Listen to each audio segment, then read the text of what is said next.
इस सत्संग में श्रीमद् भागवत जी का, श्री सुबोधनी जी का चिंतन हमें करना है। अभी शास्त्री जी ने बहुत सुंदर बात कही कि द्वादशांग वही पुरुष है, हमारे 12 अंग हैं। उसी प्रकार श्रीमद् भागवत जी के भी 12 स्कंद हैं, श्री जी बाबा के भी 12 अंग हैं, और वो एक एक अंग रूप एक एक स्कंद होकर द्वादशांग वही पुरुष है। जैसे श्री जी बाबा का स्वरूप का हम दर्शन करते हैं, वही श्री जी का स्वरूप, श्रीनाथ जी का स्वरूप जब शब्दमय बन जाए, जब वांगमय बन जाए, तब वो श्रीमद् भागवत जी के रूप में हमें दर्शन होता है। जब वो घनीभूत स्वरूप द्रवीभूत बन जाए, तब श्री यमुना जी के स्वरूप में दर्शन होता है। जब वही श्री जी बाबा का स्वरूप हमसे बात करें, हमें बतावें कि कैसे सेवा करनी, मुझे क्या पसंद है, मुझे क्या नापसंद है, खुद तक पहुंचने का रास्ता बतावें, तब वही श्री जी बाबा का स्वरूप श्री वल्लभ रूप में प्रकट होता है। आध्यात्म है प्रभु के चरण को अपने हृदय में धारण करना और चरण कमल को हृदय में पधरा कर चिंता मुक्त होकर और चिंतन में तत्पर बनना।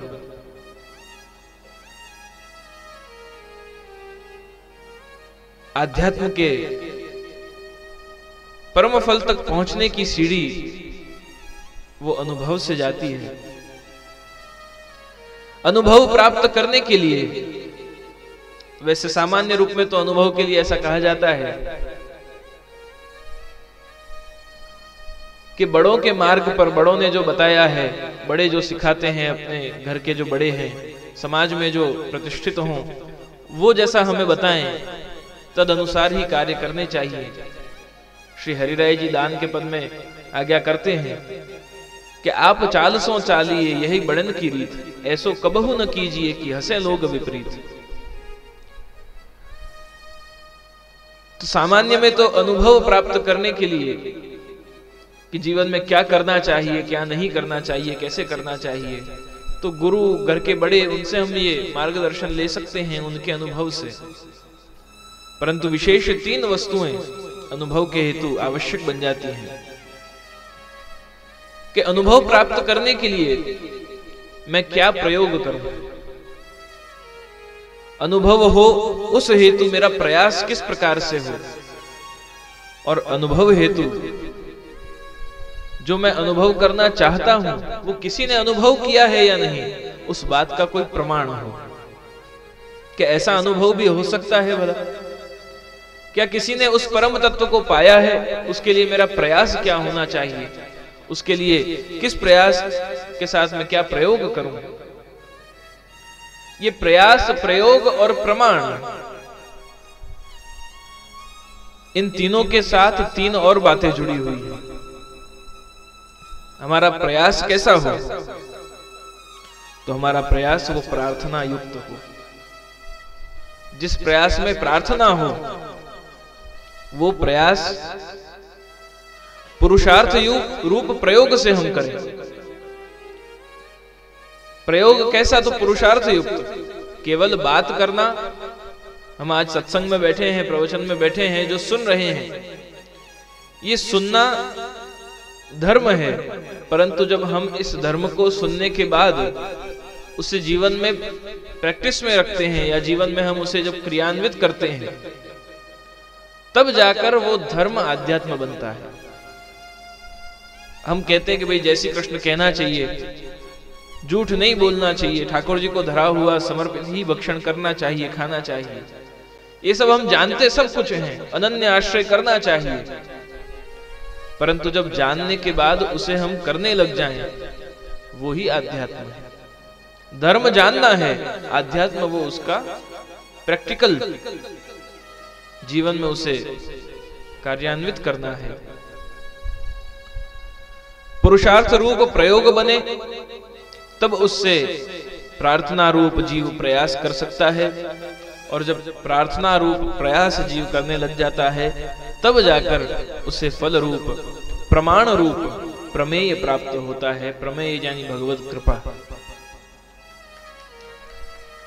भगवत कृपा जो है वो प्रमेय है। कृपा ही प्रमाण है। प्रमाण के अलग अलग प्रकार शास्त्रों में बताए गए हैं।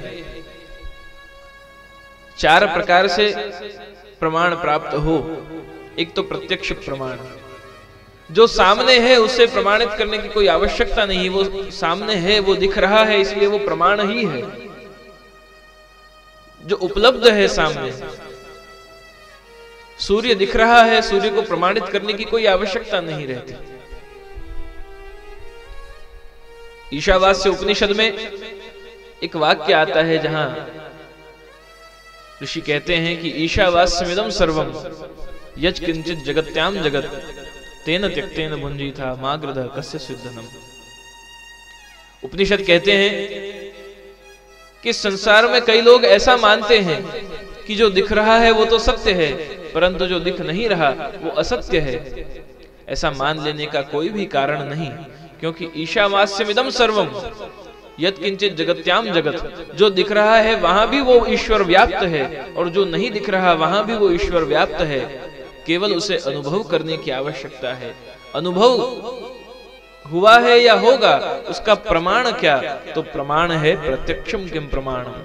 हम सेवा करते हैं, जो हमारे माथे विराजते हैं ठाकुर जी, वो प्रमेय का प्रमाण ही तो है।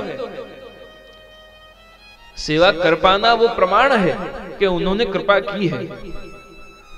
नहीं तो अभी कहीं और भटक रहे होते, कुछ और कर रहे होते, परंतु ये विचार है, ये कार्य है हमारा, ये क्रिया है कि हम भगवत सेवा कर सकते हैं, कर पा रहे हैं, ये उनकी कृपा का ही प्रमाण है। तो प्रथम बताया प्रत्यक्ष प्रमाण, दूसरा बताया अनुमान प्रमाण। अनुमान प्रमाण वो धारणाओं से बनता है,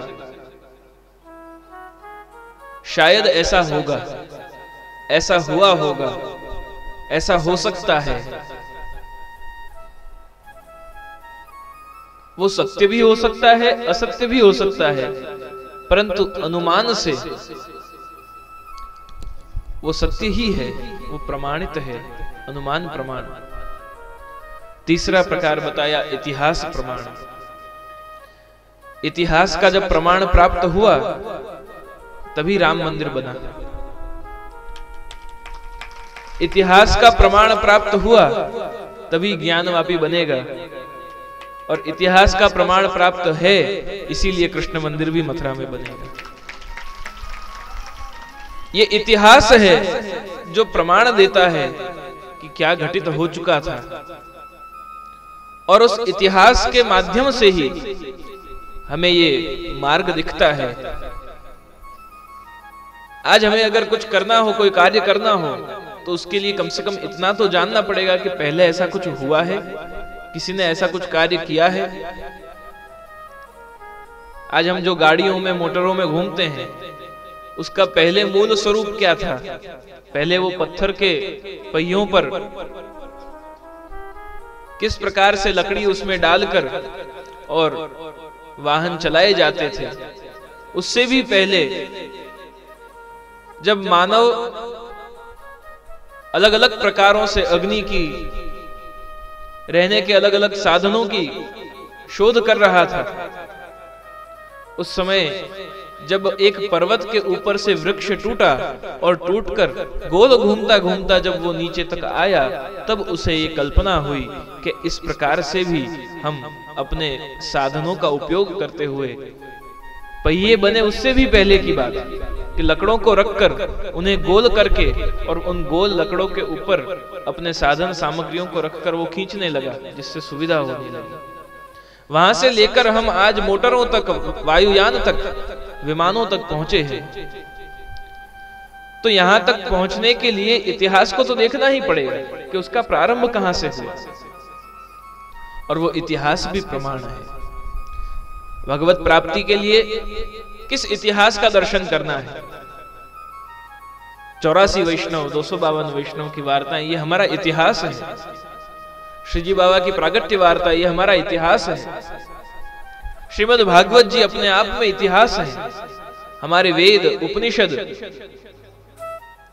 कई लोग इन शास्त्रों को मिथ्या मानते हैं, हम इन्हें हमारा इतिहास मानते हैं।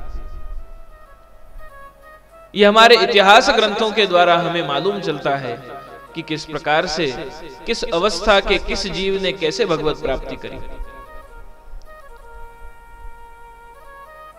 वीरबाई कायस्थ को किस प्रकार से भगवत प्राप्ति हुई, शेठ पुरुषोत्तम दास को किस प्रकार से भगवत प्राप्ति हुई, दामोदर दास हरसानी जी को किस प्रकार से भगवत प्राप्ति हुई, कृष्णदास मेघन को किस प्रकार से भगवत प्राप्ति हुई, ये सब कैसे मालूम चलेगा। मैं कई बार ये उदाहरण देता हूं कि 84 वैष्णव, 252 वैष्णव, इनकी जो वार्ताएं हैं ये इतनी विशिष्ट और विलक्षण हैं कि आधुनिक युग में भी हर मनुष्य अपने आप की जीवन शैली को इन वैष्णवों के जीवन से अगर जोड़ने का प्रयास करे, और उन्होंने जिस प्रकार से अपने जीवन में आते कष्ट, तकलीफ, अपने जीवन में आती परिस्थितियां, उन सभी का सामना किया, चाहे सुख आ गया हो तो भी और चाहे दुख आ गया हो तो भी, उन्होंने जिस प्रकार से निर्णय लिए, उन्होंने जिस प्रकार से उसको प्रत्युत्तर दिया, अगर वो भी हम इन वार्ता प्रसंगों से सीख लें तो हमारे आज के समय के भी कष्ट बहुत सरलता से निकल जाएंगे।